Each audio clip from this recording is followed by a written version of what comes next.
আসসালামু আলাইকুম, আমি নাইম দক্ষিণ কোরিয়া থেকে সবাইকে স্বাগত জানাচ্ছি আমার ইউটিউব চ্যানেল নাইমলিতে। যদি ভালো লাগে সাবস্ক্রাইব, আর যদি ভালো না লাগে দেখতে থাকুন। দেখতে দেখতে ভালো লাগে, ভালোবাসা হয়ে যাবে ইনশাল্লাহ। দর্শক, আমাদের সমাজের যারা জনপ্রতিনিধি আছেন তাদের মধ্যে একটা প্রতিনিধি যারা আমাদের ইউনিয়ন পর্যায়ে, তাদের মধ্যে হচ্ছেন চেয়ারম্যান।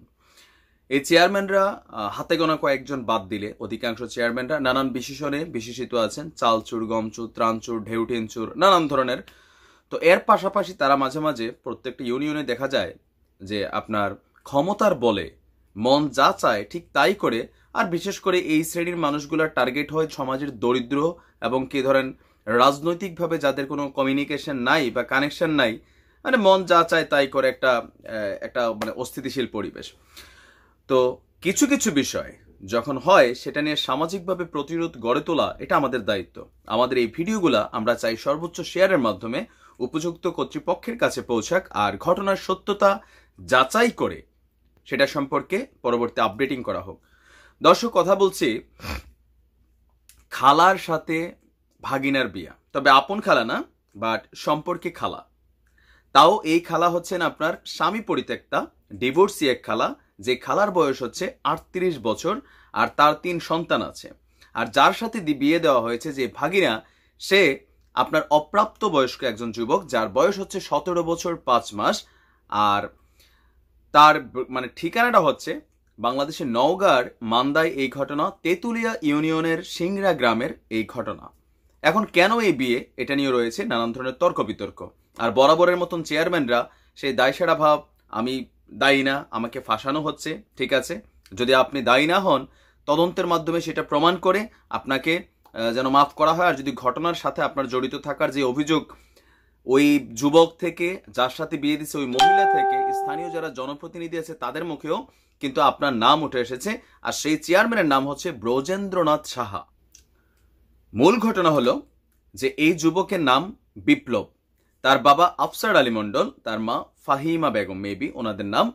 তো এই যুবকের সাথে তার খালার বিয়ে দেওয়ার জন্য আপনার স্থানীয় 2-4 জন মানুষ আছেন যারা এক ধরনের বক্তব্য দিচ্ছেন যে এই যুবক আর ওই নারীর মধ্যে একটা সম্পর্ক ছিল, সেই সম্পর্কটা এলাকার অনেকেই জানে, আর সেই কারণে জোর করে ওই ছেলে এবং নারীর মধ্যে বিয়ে দেওয়া হয়েছে। বাট এই ঘটনাকে সেই যুবক আর ওই নারী প্লাস তাদের পরিবার তারা কিন্তু অস্বীকার করছে। যুবকের ফ্যামিলির বক্তব্য, ইভেন যুবকের বক্তব্য হচ্ছে গত 6 জুন মেবি রাত 11টার দিকে তার মোবাইলে একটা ফোন আসে। আসার পরে পরিচিত একজন মানুষ ফোন দিয়ে একই গ্রামের ফয়েজ উদ্দিনের বাড়িতে তাকে যেতে বলে। তো সে ভাবে যে এলাকার মানুষ, মেবি কোনো কাজ আছে, বলছে তুমি জরুরি আসো।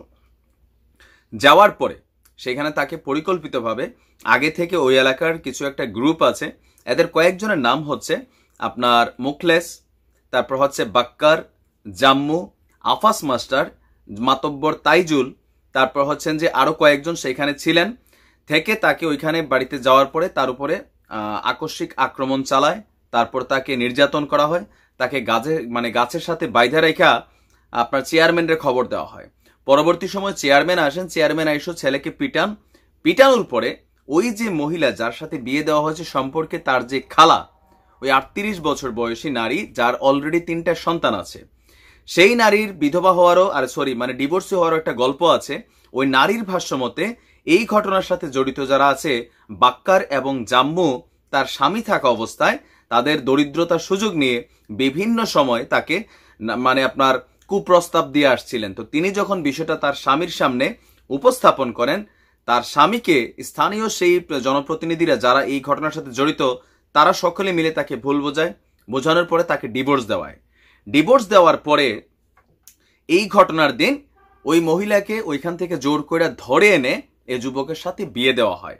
বিয়ে দেওয়ার জন্য আপনার স্থানীয় যেই এলাকার কাজী সাহেব আছেন, ওনাকে মেবি আমিনুল ইসলাম মনে হয় ওনার নাম, ওনাকে যখন খবর দেওয়া হয়, আমিনুল ইসলাম সাহেবের বক্তব্য হচ্ছে যে তিনি এসে যখন ছেলের কাগজপত্র চেক করেন যে সে 18 বছর হয়নি, অপ্রাপ্ত বয়স্ক, তিনি আসলে বিয়ে না পড়িয়ে চলে যান। আর তার বক্তব্য হচ্ছে যে এরপরে আসলে বিয়েটা কিভাবে হয়েছে এই সম্পর্কে তার কাছে কোনো বিস্তারিত আপডেটিং নাই। তাই এই মহিলার বক্তব্য হচ্ছে যে এইভাবে তাদেরকে বিয়ে দেওয়া হয়। বিয়ে দেওয়ার পরে তাকে আর তার এই ভাগিনা স্বামীকে, মানে এখন তো স্বামী প্লাস ভাগিনা, এই বিপ্লবকে, দুজনকে একসাথে নিয়ে তার বিপ্লবের বাড়িতে জোর করে আপনার ঘরে ঢুকিয়ে দেওয়া হয়। সেম বক্তব্য বিপ্লবের বাবা আফসার আলী মন্ডল এবং তার মায়ের, যে রাতে হঠাৎ করে কয়েকজন মানুষ তার ছেলেকে আর ওই মহিলাকে, যে মহিলা সম্পর্কে তার বাপের শালী, তাদেরকে একসাথে বলে আসছে যে তাদের বিয়ে হয়েছে, তোমরা তারে ঘরে তুলে নাও। তো পরিবারের দায়িত্ব হচ্ছে, পরিবারের বক্তব্য হলো যে সে তো সম্পর্কে আমার শালী হয়, বিপ্লবের বাপের, তারে আমার ছেলে খালা ডাকে। এখন এইখানে এই বিষয়টা আমরা কিভাবে মেনে নেই? তারা এই বিষয়টা সম্পর্কে যারা সংশ্লিষ্ট কর্তৃপক্ষ আছেন, আপনার নওগাঁর মান্দার তেঁতুলিয়া ইউনিয়নের সিংড়া গ্রামের ওই এলাকা যেই উপজেলা বা যেই বিভাগের মধ্যে আছে, সেইখান থেকে তার এটা সুষ্ঠু একটা বিচার চেয়েছেন। এখন ব্রজেন্দ্রনাথ সাহার বক্তব্য আর স্থানীয় মাতব্বর তাইজুলের বক্তব্য কিন্তু আলাদা। মাতব্বরদের বক্তব্য হচ্ছে যে তাদের মধ্যে সম্পর্ক ছিল, সেই কারণে তারা ধৈর্য জোর করে বিয়ে পড়াই দিছে, থানায় দিত কিন্তু থানায় দেয় নাই। আর চেয়ারম্যান সাহেবের নেতৃত্বে এই বিয়ে দেওয়া হয়েছে, কিন্তু চেয়ারম্যান ব্রজেন্দ্রনাথ সাহা তার বক্তব্য হচ্ছে যে তিনি আসলে ঘটনার সম্পর্কে জানেন, তবে তিনি সেইখানে যান নাই, এই বিয়ের সাথে তার কোনো কানেকশন নাই। ওই গ্রামের, সিংড়া গ্রামের যারা মাতব্বর আছেন তাকে কোনোভাবে ফাঁসানোর জন্য তার নামটা এখানে জোড়া দেওয়া হয়েছে। তো এটা আসলে একটা মিশ্র ঘটনা। এখানে কয়েকটা বিষয় থাকতে পারে, এটা আমার ব্যক্তিগত মতামত। বিপ্লবের সাথে আসলে চেয়ারম্যান বা ওই এলাকার মাতব্বরদের কি নিয়ে সমস্যা, কেন বিপ্লবকে টার্গেট করা হলো? আর যেহেতু এখানে একটা ঘটনা উঠে আসছে যে বিপ্লবের সাথে সেই নারীর ভালোবাসার সম্পর্ক আছে বা অবৈধ একটা সম্পর্ক আছে, আর বাংলাদেশের বর্তমান প্রেক্ষাপটে এটা সত্যও হইতে পারে, আমি এটা একবার যে উড়াই দিতে পারি তাও না।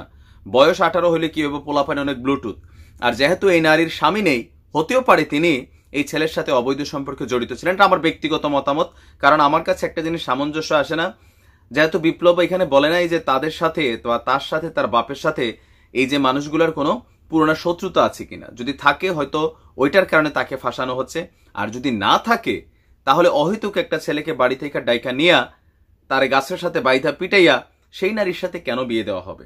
তবে নারীর বক্তব্যের দিক থেকে যদি আমরা বিশ্লেষণ করি, সেখানে বাক্কার এবং জাম্মু নামক যে দুই কি বলা হয় যে লম্পট দুশ্চরিত্র আছে, যারা তা এই মহিলাকে বিভিন্ন সময় ডিস্টার্ব করছেন মহিলার বক্তব্য অনুযায়ী, যদি না করে থাকেন তাহলে মহিলা নিজের মনে করলেন যে সাইড কাটাচ্ছেন। এখন আসলে অরিজিনাল ঘটনাটা এটা নিয়ে এখনো কোনো মামলা হয়নি, যার কারণে ঘটনার সত্যতাটা যতক্ষণ পর্যন্ত আমাদের আইন শৃঙ্খলা বাহিনীর ভাইরা এই বিষয়টাতে নাক না গলাবেন, আমরা জানি যে এটা সত্যটা আসবে না। এই পক্ষ ওই পক্ষের দোষ দিবে, ওই পক্ষে এই পক্ষের দোষ দিবে, কোনোটা কিন্তু একবারে উড়িয়ে দেওয়ার মতো না। তবে ঘটনার সাথে চেয়ারম্যান ব্রজেন্দ্রনাথ সাহার যে জড়িত থাকার যেই মানে এভিডেন্সগুলা, যিনি ভিকটিম বিপ্লবের বাপ মা, ওই নারী, স্থানীয় এলাকার মাতব্বররা বা যারা ওই ঘটনার সময় উপস্থিত ছিলেন, তাদের সবার বক্তব্য হচ্ছে যে চেয়ারম্যান সাহেব ছিলেন, আর চেয়ারম্যান সাহেব একা সাক্ষী দিচ্ছেন যে তিনি সেইখানে ছিলেন না। তো তুলনামূলকভাবে চেয়ারম্যানের বিরুদ্ধেই কিন্তু বিষয়টা যায়। এখন অনেক সময় হয় কি যে নানান কারণে, আবার এটাও হইতে পারে যে ওই নারীর দিকে তাদের বিভিন্ন সময় চোখ ছিল, এখন নারীরা হয়তো কুপ্রস্তাব দিছে, ঘটনাটা সত্যি, তিনি রাজি হননি, রাগে ক্ষোভে বসে, অথবা যেহেতু এই ছেলে খালা ডাকে হয়তো মাঝে মাঝে সেইখানে যাতায়াত ছিল, থাকতেই পারে, গ্রামের প্রতিবেশী হিসেবে থাকতেই পারে, বাট তাদের কাছে মনে হয়েছে যে তাদের মানে কি বলা হয় যে তাদের মধ্যে ভাগ বসে গেছে, এই ছেলের সাথে মহিলার কি সম্পর্ক, যেহেতু বয়সের ব্যবধানটা একটা ডাবল প্লাস, ছেলের বয়স 17.5, বেড়ির বয়স 38, তো এখন প্রাপ্তবয়স্কের কাছাকাছি যেহেতু, তো যারা আসলে দুশ্চরিত্র মানুষ আছেন তাদের এটা মনে হইতে পারে যে না কোনো মহিলার সাথে অন্য কিছু, তো শত্রুতা আমি এটা এই জায়গা থেকেও হইতে পারে, বাট কোথাও না কোথাও তো একটা কিন্তু আছে। আর এই যুবক, যে যুবক, সে মোহনপুর উচ্চ বিদ্যালয়ের মাধ্যমিকের ছাত্র। তো ছেলের বাবা, ছেলের মা, বিপ্লব, তার হবু মানে সরি তার স্ত্রী এখন যিনি, যদিও জোরপূর্বক, তাদের সবার বক্তব্য হচ্ছে তাদেরকে ফাঁসানো হয়েছে। তো কেন ফাঁসানো হয়েছে, আমি আমার ব্যক্তিগত মতামতগুলো জাস্ট আপনাদের সাথে শেয়ার করলাম, বাট ঘটনার পিছনে হয়তো আরো অন্য কিছু থাকতে পারে। যেহেতু এটা নিয়ে কোনো মামলা হয়নি, সো এটা নিয়ে এখনো ইনভেস্টিগেশনে পুলিশ প্রশাসন নামেনি।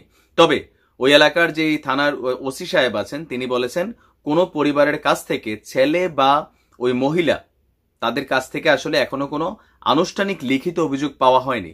যদি লিখিত অভিযোগ পাওয়া হয় তাহলে সেটার বিরুদ্ধে আইনগত ব্যবস্থা নিবে, ইনভেস্টিগেশনে নিবে, তারা সত্য উদ্ঘাটন করবে, আমরাও চাই। কারণ এই ঘটনাগুলা মাঝে মাঝে এমনও হইতে পারে যে একজন চেয়ারম্যানের চরম হিংসা বা ক্রোধের শিকার এই পরিবারটা, এরকম কাহিনী। আবার এমনও হইতে পারে যে ঘটনা অরিজিনালি হয়েছে, হওয়ার পরে এখন চেয়ারম্যান সাহেব হয়তো সেখানে, যদি ঘটনা অরিজিনাল হয় যে এই ছেলের সাথে মহিলার সম্পর্ক থেকে, তাহলে বিয়া দিলে ভালো করছে ভাই, একদম উচিত, ঠিক কইছে যে ওই মহিলা কেন অবৈধ সম্পর্ক ক্রিয়েট করবে বা সে কেন ওই মহিলার কাছে যাবে। যদি সত্য হয় চেয়ারম্যান সাহেবরে আমি ফুলের মালা দেবো, আর যদি মিথ্যা হয় চেয়ারম্যান সাহেবের যাতে হাতকড়ি পরানো হয়। কেন এই ঘটনা। তো ভালো থাকুন, সুস্থ থাকুন, আসসালামু আলাইকুম।